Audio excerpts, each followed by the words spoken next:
Urban sketching is easy. I know you may not agree with it, but let's see if this video can change your mind.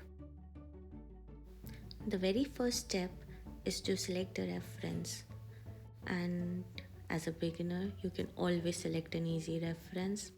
It is easier to start that way. So we start by wetting the paper and then looking at the picture to identify what are the colors present and how are they placed on the picture.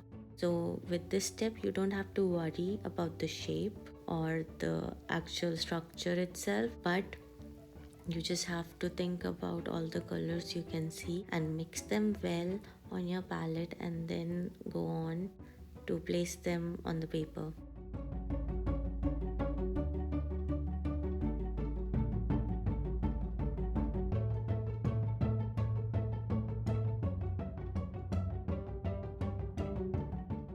You should not worry about if the colors are intermingling with each other on the paper, but be careful and use light washes of these colors.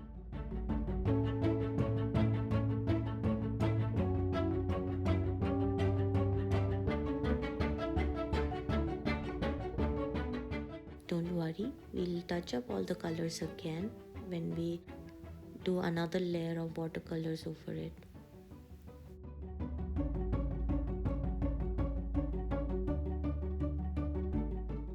I've also added the color mixing part because I thought that you people will be interested how I mix the colors. But feel free to use any color and any color combination you want. But as a beginner, I would rather suggest that you choose the colors based on what you can see on the photo reference itself.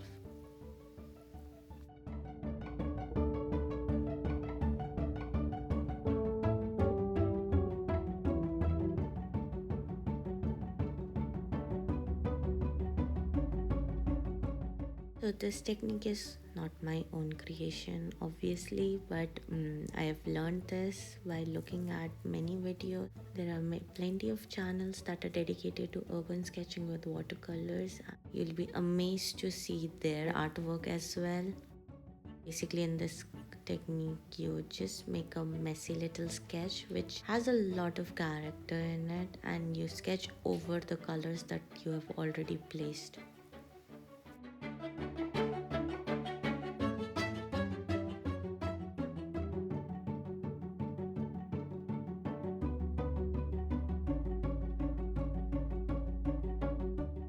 When you have something already laid on the paper in terms of colors, I think it is much easier to sketch and figure out the objects and their size relative to each other.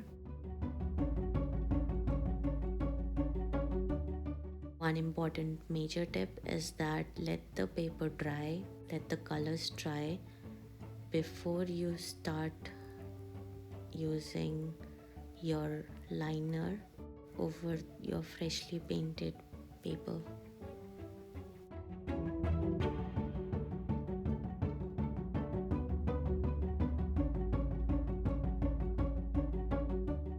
With urban sketching, I also feel like you don't have much pressure in painting every plant leaf.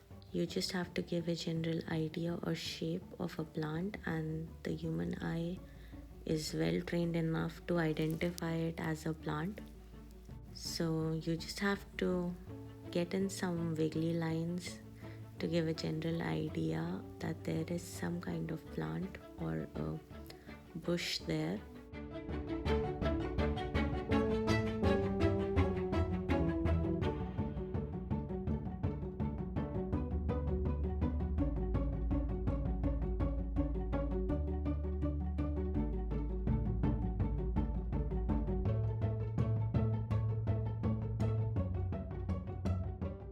Many people do like clean lines in urban sketching and a clear structure with exactness of shape and the preciseness of the colors and their placement.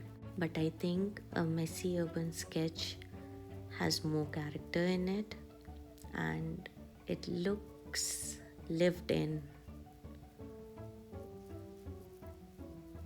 I don't know if you get what I mean, but that's how I feel when I use this type of technique to make a messy urban sketch instead of using any clean lines or exact geometrical structure or follow the exactness of the color combination present in that building.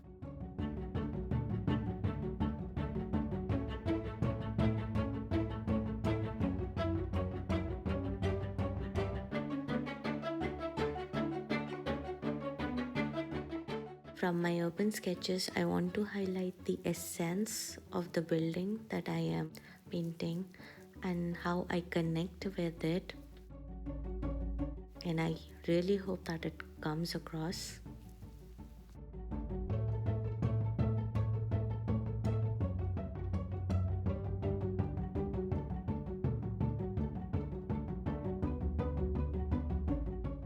I know I said you don't have to draw each leaf, but here I am drawing some leaves to this plant so that I can differentiate the different kinds of plant that are here.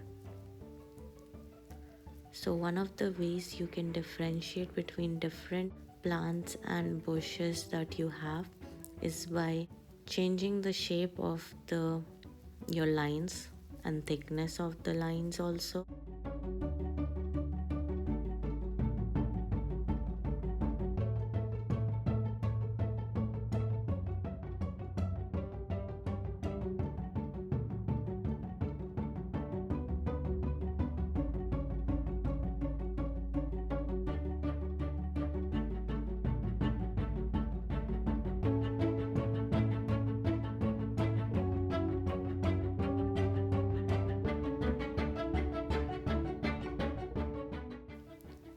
So after the first layer of watercolor dries, you sketch over it and then wait, and then you carry on to the second layer of watercolors so that your artwork looks bright and has more contrast in it.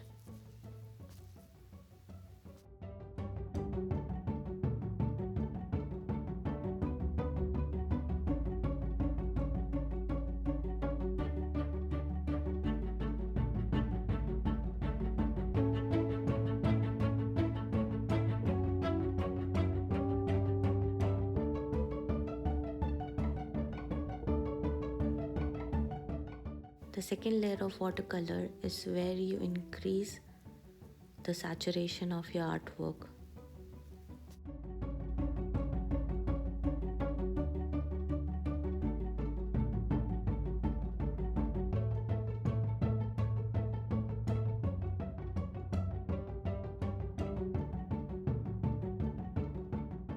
One nice little tip that I have come across over the years is that to use cooler colors for the background pieces, and as the things come near to you, the objects come near to you, you use warmer colors. So the cooler colors will give a real nice depth effect to your art piece. Also, there is a very common misconception that yellows and reds are warmer colors and blues and greens are cooler colors. Every color can be warm or cool based on, I don't know the technical term of it, but how I would describe it is that if you feel warmth seeing a color, it's a warmer color, and if you feel cold or cooler seeing a color, it's a cooler color. But for example, here that I've used different types of green. The green on the background in the mountains is viridian green, which has a cooler tone to it. You can witness a little blue tint on it, but with sap green, or the green I used in most of my bushes and the front trees, it's more of a yellowness coming through from it. So maybe next time I can have a dedicated video with nice technical terms also involved so that you are able to identify a cooler tone or a warmer tone of a color.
Don't be afraid to use your liner to increase the depth of the shadow by thickening your lines to at some places.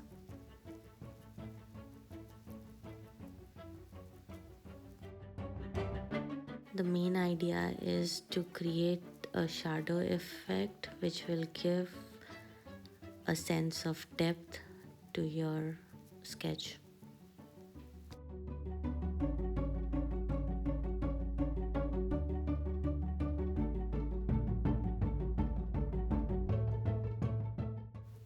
So you can stop at any time whenever you feel that, yeah, the sketch looks good and I am happy with it. But here, the rest of the video, you'll see me just darkening my shadows and giving depth to my piece. If that's what you like, you can go on, but don't forget to stop, otherwise you can always ruin your work.